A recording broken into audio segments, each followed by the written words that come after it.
What's up mga katoma? Welcome to my cocktail channel. Today I'm going to share to you an Italian classic cocktail. They call it Negroni. Negroni is an aperitif drink usually served before your meal. So a little bit bitter in taste with a hint of sweet plus the juniper, the gin itself. So it's a combination of gin, sweet vermouth, and Campari bitters. So sweet vermouth is an aromatized wine.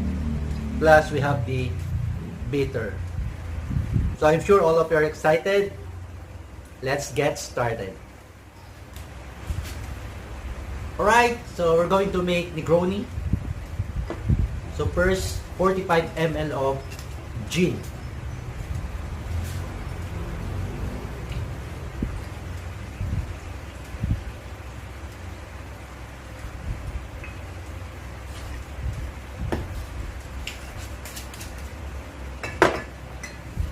Next, 30 ml of sweet vermouth.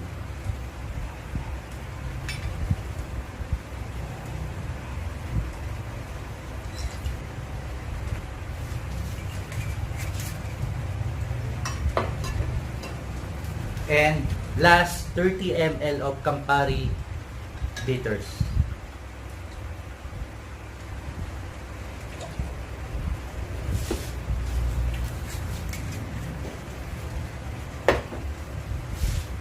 Put some ice and stir.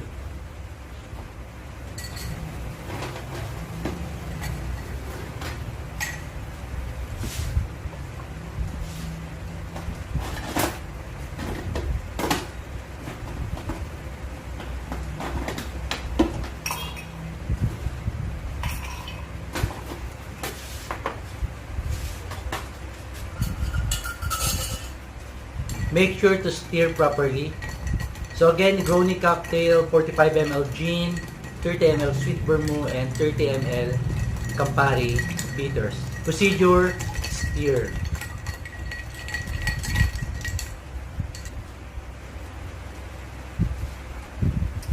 You can really taste the sweet vermouth, the bitterness of the Campari, as well as the gin itself. So it's a perfect Italian aperitif cocktail, Negroni.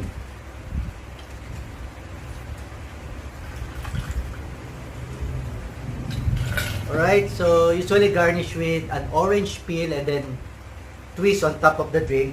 But right now, so I do some innovation. So we're using dried orange.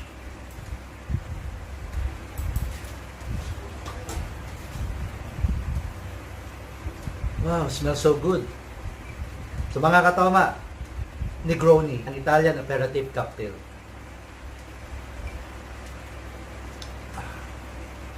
Perfect choice. Alright, guys, so kakatapos lang natin gumawa ng Negroni. So now we're going to make some innovation of our Negroni. So I'm going to mix a mango Negroni. So it's a version of Filipino culture with a Filipino taste, Filipino palate. Alright, so let's start it.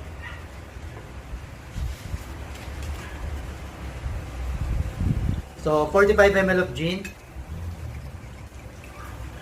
So I call it mango Negroni.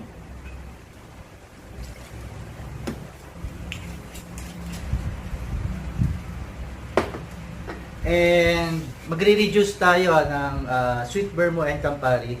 So 15 ml each na lang. So 15 ml of sweet vermouth and 15 ml of Campari bitters. So medyo ano tayo, Pinoy taste. And 15 ml of sugar syrup.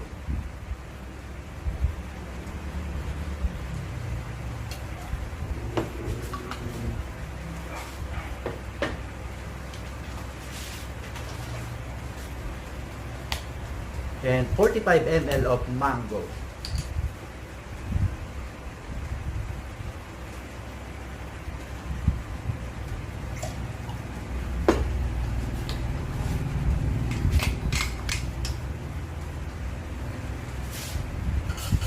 and bar spoon of cherry syrup.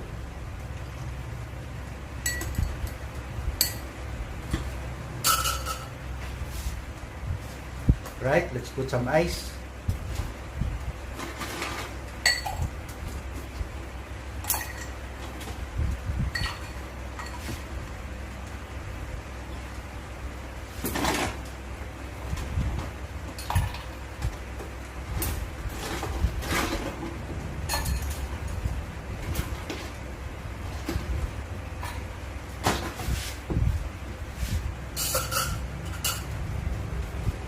So guys, again, stir.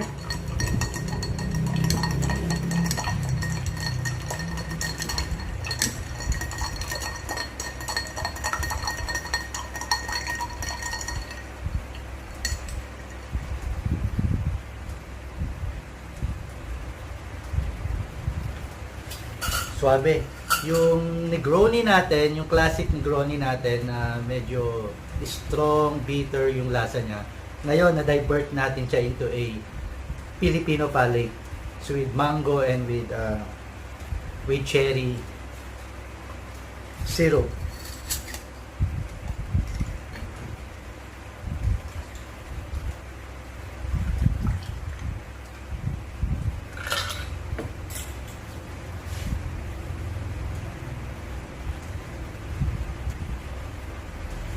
And, alright, garnish with cherry. So there you go. We have our version of mango Negroni. Cheers mga katoma. Alright mga katoma, for our last cocktail, sulitin na natin mga katoma. So I'm going to mix another version of Negroni. So we call it Pina Negroni. Yes, we're going to use or to add pineapple and citrus calamansi for our last cocktail, Pina Negroni. Let's get started. So 45 ml of gin.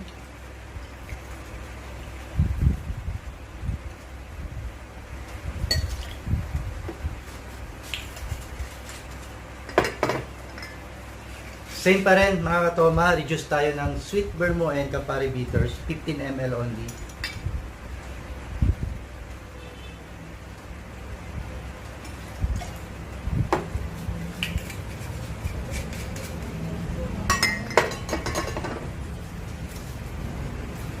Campari bitters, 15 ml.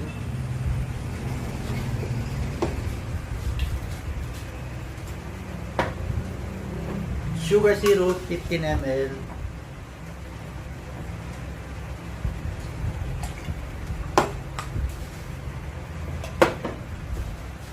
And pineapple juice.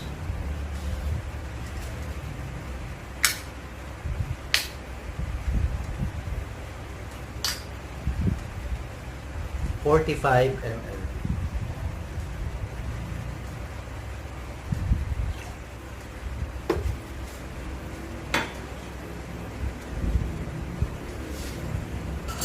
Put some ice.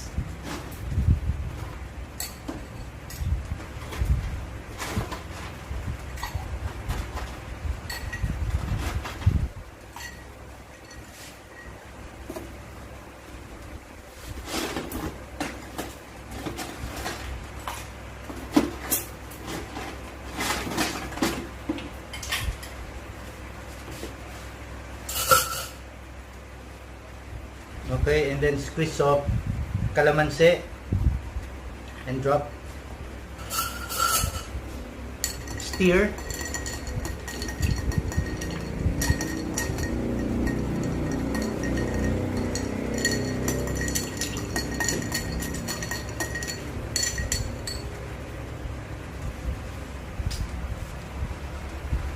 Excellent mga katoma.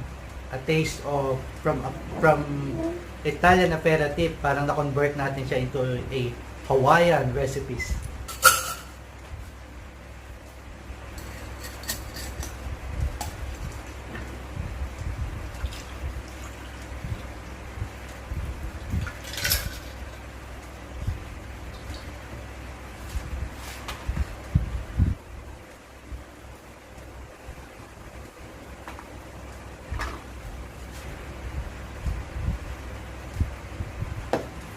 Alright, there you go mga katoma. We have our Pina Negroni.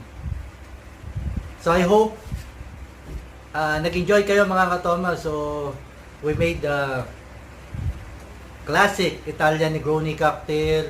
We made the mango Negroni, as well as lastly we made the Pina Negroni. So again mga katoma, don't forget to like, share, and subscribe my upcoming videos. Cheers till my next video. Laklakan na.